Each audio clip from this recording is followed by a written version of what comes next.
నమస్తే అండి. గత వీడియోలో రాశి రాశి చక్రము లక్షణాలను బట్టి ఎలా వర్గీకరించాలనే దాని గురించి తెలుసుకున్నాము. ఈ వీడియోలో రాశులని రాశి చక్రాన్ని స్వభావం రీత్యా ఎలా ఎన్ని విభాగాలుగా విభజించాలనే దాని మీద ఈ క్లాస్ తీసుకుంటున్నాను. అయితే రాశులు స్వభావం అనుసరించి 3 విభాగాలుగా విభజించారు. అవి ఒకటి చరరాశులు, స్థిర రాశులు, ద్విస్వభావ రాశులు. చరరాశులు, స్థిర రాశులు, ద్విస్వభావ రాశులు. వీటిని రాశి చక్రంలో ఎలా రాయాలి అనే దాని మీద ఇక్కడ రాశాను. అయితే రాశి చక్రాన్ని ఎప్పుడు మేషం నుండి చదవాలి. సవి చక్రము. ఈ చక్రాన్ని ఎప్పుడు మేషాన్ని మొదటి రాశిగా తీసుకొని మీనాన్ని 12వ రాశిగా తీసుకుంటాము. అయితే ఈ చక్రంలో మేష రాశి చరరాశి అవుతుంది, వృషభ రాశి స్థిర రాశి అవుతుంది, మిథున రాశి ద్విస్వభావ రాశి అవుతుంది. అలాగే కర్కాటక రాశి చరరాశి, సింహరాశి స్థిర రాశి, కన్యా రాశి ద్విస్వభావ రాశి, తులారాశి చరరాశి, వృశ్చిక రాశి స్థిర రాశి, ధనస్సు ద్విస్వభావ రాశి, మకరం చరరాశి, కుంభం స్థిర రాశి, మీనం ద్విస్వభావ రాశి. ఇలా రాశి చక్రంలో చర స్థిర ద్విస్వభావ, చర స్థిర ద్విస్వభావ. అంటే ఒక చరరాశి నుండి 4వ రాశి చరరాశి అవుతుంది. అలాగే అక్కడి నుండి 4వ రాశి చరరాశి అవుతుంది. ఇక్కడ నుండి 4వ రాశి చరరాశి అవుతుంది. ఇక్కడ నుండి 4వ రాశి అంటే ఇలా, అంటే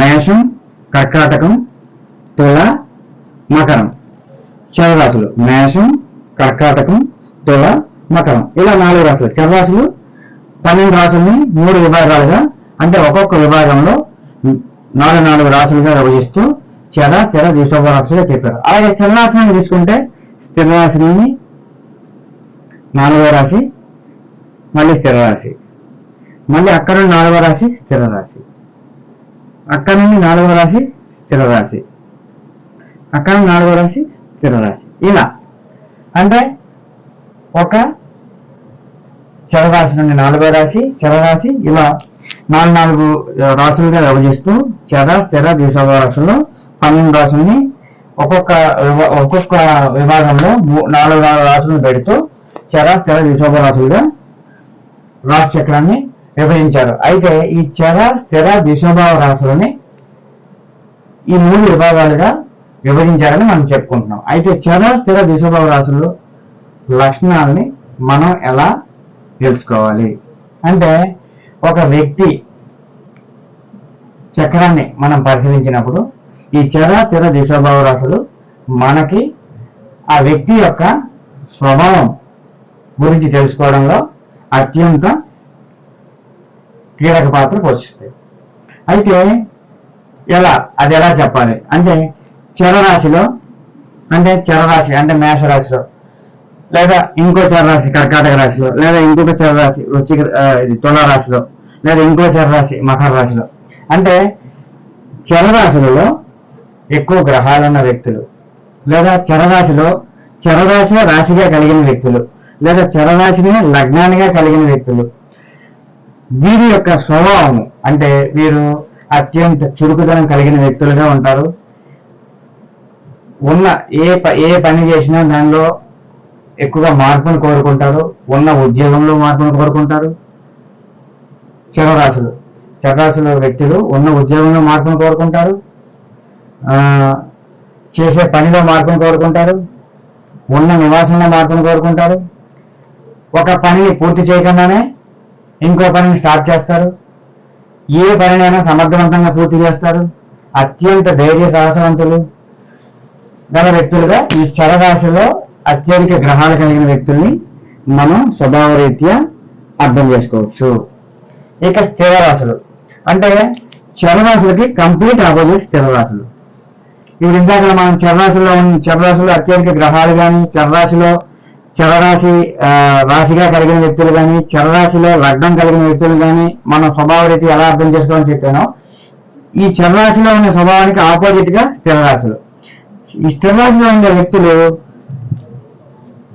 తొందరగా ఎటువంటి చేంజ్ని కోరుకోరు.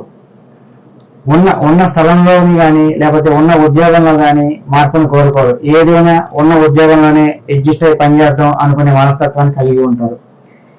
ఇంకోటి ఏంటంటే ఈ స్థిరరాశిలో గ్రహాలు ఉన్న వ్యక్తులు లేదా లగ్నము లేదా రాశి కలిగిన వ్యక్తులు చేయలేని పని అంటూ ఏమీ ఉండదు. అంటే ఈ చరరాశులు వ్యక్తులు చేయలేని పని కూడా ఈ స్థిరరాశుల వ్యక్తుల దగ్గరికి వెళ్ళి సహాయం అడిగితే వీరు కంపల్సరీ ఆ పనిని పూర్తి చేస్తారు చిత్తశుద్ధితో. ఎందుకంటే ఆ స్వభావాన్ని స్థిరరాశులు వ్యక్తులు కలిగి ఉంటారు.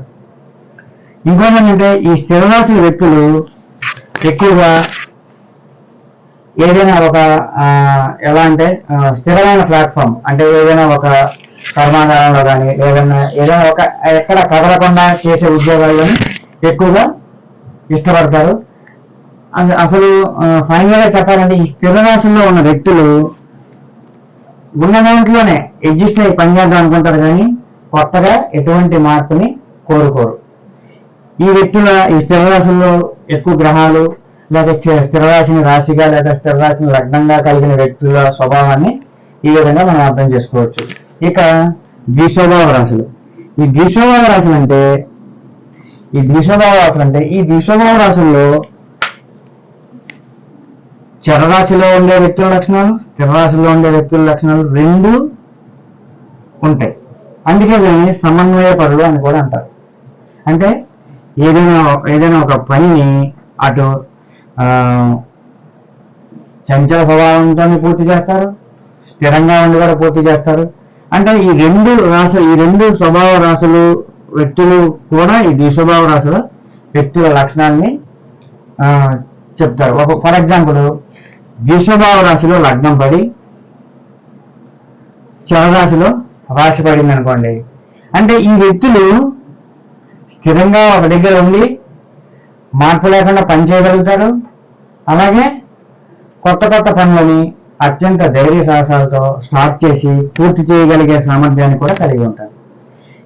ఇలా ఈ స్థిర ద్విస్వభావ రాశుల వ్యక్తుల యొక్క లక్షణాలని వారి యొక్క చక్రాన్ని చూసినప్పుడు మనం ఈ రాశి చక్రంలో ఈ స్థిర ద్విస్వభావ రాశుల లక్షణాలని అంటే స్వభావాలని మనం అర్థం చేసుకోవచ్చు. ఇదండి ఈ రాశుల్ని స్వభావం అనుసరించి 3 విభాగాలుగా విభజించారు. ఇది థ్యాంక్ యూ.